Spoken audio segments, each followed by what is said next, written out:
सभी को राम राम। आज हम देखने वाले हैं संख्या पत्ती के अंदर भाज्य और अभाज्य संख्याओं को कि कौन सी भाज्य होती है और कौन सी अभाज्य संख्या। तो पहला ही आपके सामने क्वेश्चन आता है कि भाज्य संख्याएं किसको बोला जाएगा। तो भाज्य संख्याएं वे होंगी जो स्वयं से विभाजित हो, स्वयं से विभाजित हो प्लस में अन्य संख्याओं से भी कट जाए या विभाजित हो जाए, अन्य संख्याओं से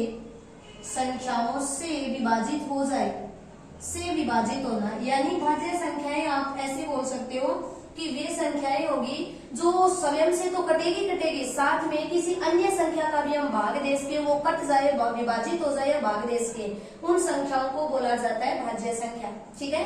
अब आपके सामने क्वेश्चन आता है कि कैसे किन संख्याओं को कटेगी, कैसे भाग जाता है, कैसे नहीं जाता है। तो मैं आपके सामने एक एग्जाम्पल लिख रही हूँ। एग्जाम्पल आपके सामने 6। ठीक है। क्या आप बोल सकते हो कि 6 तो 6 से विभाजित होता है। विभाजित का मतलब होता है भाग जाना। तो 6 के अंदर 6 का भाग जाता है। तो पहला नियम ये लागू कर रहा है सवयव से विभाजित होना। ठीक है। क्या आप 6 को 2 से विभाजित कर सकते हो? क्या 6 को 3 से कर सकते हो? तो 2 या 3 से हमने विभाजित कर दिया तो क्या आप बोल सकते हैं ये स्वयं से तो होगी, साथ में अन्य संख्याओं से भी विभाजित हो जाए तो उन संख्याओं को भाज्य संख्या कहा जाता है। खुद के अलावा अन्य संख्या से कट जाए उन्हें भाज्य कहा जाएगा। क्लियर। अब आपके सामने क्वेश्चन पूछा जाता है भाज्य संख्या से कि बताइए सबसे छोटी भाज्य संख्या बतानी है आपको। पेपर में आपसे डायरेक्ट क्वेश्चन पूछा जाता है सबसे छोटी भाज्य संख्या बताइए, या आपसे पूछा जा सकता है सबसे छोटी समभाज्य संख्या बताइए, सबसे छोटी समभाज्य संख्या बताइए। हो सकता है आपसे यहाँ से क्वेश्चन पूछा जाए सबसे छोटी विषम भाज्य संख्या बताइए, विषम भाज्य संख्या। आपके सामने मैंने 3 क्वेश्चन रखे हैं कि सबसे छोटी आपको समभाज्य बतानी है, सबसे छोटी विषम भाज्य बतानी है और सबसे छोटी भाज्य वो जो खुद के अलावा किसी अन्य से कटे उसको भाज्य कहते हैं। अब आता है सबसे छोटी। आपको कुछ नहीं करना, आपको गिनती लेना है। जितनी गिनती आप गिनते हो कहाँ से स्टार्ट करते हो, प्राकृत संख्या बोलते हैं। तो आप 1 से स्टार्ट करते हो, अनंत तक जाते हो। तो अगर आपसे पूछा जाए सबसे छोटी भाज्य संख्या बताइए तो आपका आंसर होगा 4। अभी मैम 4 क्यों होता है? जो 1 होता है वो ना तो भाज्य रहता और ना ही अभाज्य, ये अपवाद के अंदर आता है। फिर आएगा 2। क्या 2 खुद के अलावा किसी से कटता है? आपका आंसर होगा नहीं कटता है। तो नहीं कटेगा तो भाज्य के नियम की पालना नहीं करता है, तो 2 भाज्य नहीं हो सकता, वो अभाज्य में आता है। फिर आता है 3। क्या 3 खुद के अलावा कटता है? आपका आंसर होगा नहीं कटता। तो फिर सबसे छोटी भाज्य संख्या कौन सी बन जाती है? 4 सबसे छोटी भाज्य संख्या। फिर आता है सबसे छोटी समभाज्य संख्या, तो भी आपका आंसर होगा 4 ही ऐसी है जो छोटी है, और 4 ही ऐसी है जो समभाज्य छोटी संख्या। अगर पूछ लिया जाए विषम भाज्य छोटी संख्या तो आपका आंसर होगा 9 एक विषम होने के बावजूद भी वो भाज्य संख्या होता है और सबसे छोटा भाज्य संख्या। जैसे इसे 3 से कट कर सकते हैं, 9 से कर सकते हैं, तो जैसे ही 3 से किया तो अन्य से विभाजित हो गया, अन्य से विभाजित हो गया तो आप क्या बोलोगे? भाज्य। तो ये वो संख्याएं थी जो भाज्य के अंदर आती है। नॉर्मली होता है वे संख्या जो खुद के अलावा अन्य से कट जाए भाज्य होगी। छोटी बोले तो 4, सम बोले तो 4 और विषम बोले तो भी 4 बनेगा आपका आंसर। फिर हम आगे चलते हैं, आगे देखते हैं कि भाज्य संख्याएं हमने देखी कि कौन सी छोटी, कौन सी बड़ी, कौन कौन सी संख्याएं होती है। अब हम, अगर आप सभी ने लिख लिया है तो अभी हम देखने वाले अभाज्य संख्याएं।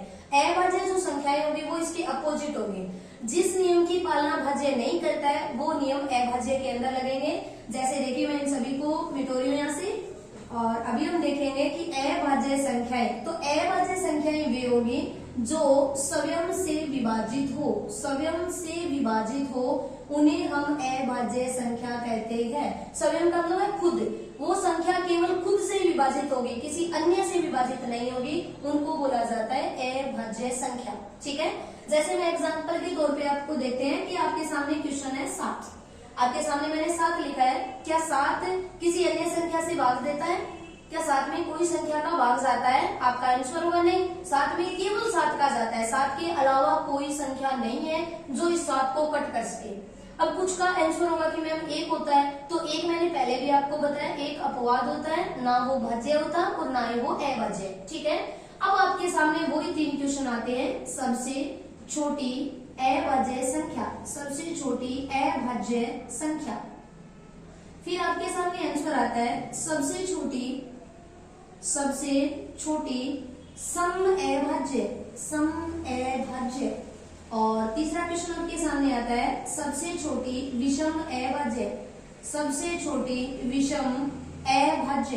क्योंकि देखिए हम बड़ी संख्या का पता नहीं लगा सकते क्योंकि ये अनंत तक होता है ना। क्वेश्चन आपसे पूछा जाता है बड़ी जो होती है वो 1 से लेकर अनंत तक जाएगी तो कुछ भी हो सकता है अनंत के अंदर, लेकिन छोटे से हम पता लगा सकते हैं। संख्या 1 से स्टार्ट होती है तो सबसे छोटी अभाज्य, 1 जो होता है वो ना भाज्य और ना ही अभाज्य है, तो 1 के बाद में कौन आ गया 2, तो सबसे छोटी अभाज्य होगी 2। राइट आंसर आपका सबसे छोटी अभाज्य संख्याएं बताइए, तो आपका आंसर होगा 2 जो होता है वो अभाज्य होगा।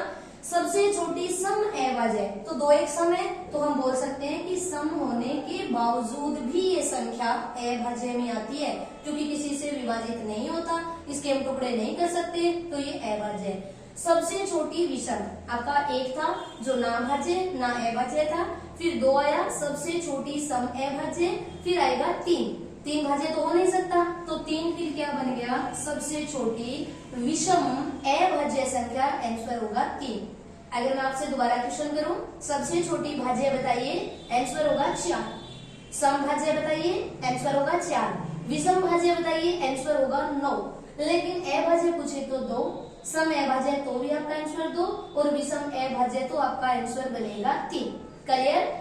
तो ये थी आपकी भाज्य और अभाज्य संख्याएं जिसमें आपको एक अपवाद याद रखना था और उस अपवाद के अंदर था 1 जो होता वो ना भाज्य होता और ना ही अभाज्य। आप नोट लिख के लिख सकते हो, 1 जो होता है वो न भाज्य होता और न ही अभाज्य, न भाज्य होता और न ही अभाज्य संख्या। 1 जो होता है वो ना भाज्य होता है और ना ही अभाज्य होता है, इसलिए 1 को हम अलग करते हैं, बाकी जो संख्याएं बची है उनमें हम भाज्य और अभाज्य को देखेंगे। फिर आपके सामने क्वेश्चन आता है कि बताइए 1 से 50 तक कितनी संख्याएं भाज्य है, कितनी संख्याएं भाज्य या आपसे पूछा जा सकता है अभाज्य है।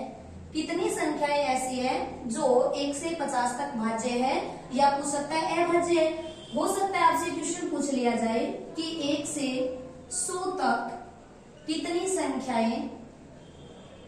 संख्याएं अभाज्य है। आपसे वापस ये क्वेश्चन आ सकता है। हो सकता है 1 से आपसे 50 तक पूछ लिया जाए, 1 से 100 तक पूछा जाए, 1 से 80 तक, 1 से 60 तक ऐसे भी पूछ सकता है। तो अभी हम देखने वाले हैं कि अभाज्य और भाज्य का कैसा पता लगाना और कैसे आप क्वेश्चन कर सकते हो। क्वेश्चन आपको इस टाइप से आएगा, 1 से 50 तक कितनी अभाज्य, 1 से 100 तक कितनी, 1 से 80 तक कितनी या 1 से 90 तक कितनी अभाज्य संख्याएं। तो हम अभी देखने वाले हैं कि अभाज्य और भाज्य संख्याओं का कैसे पता लगाए।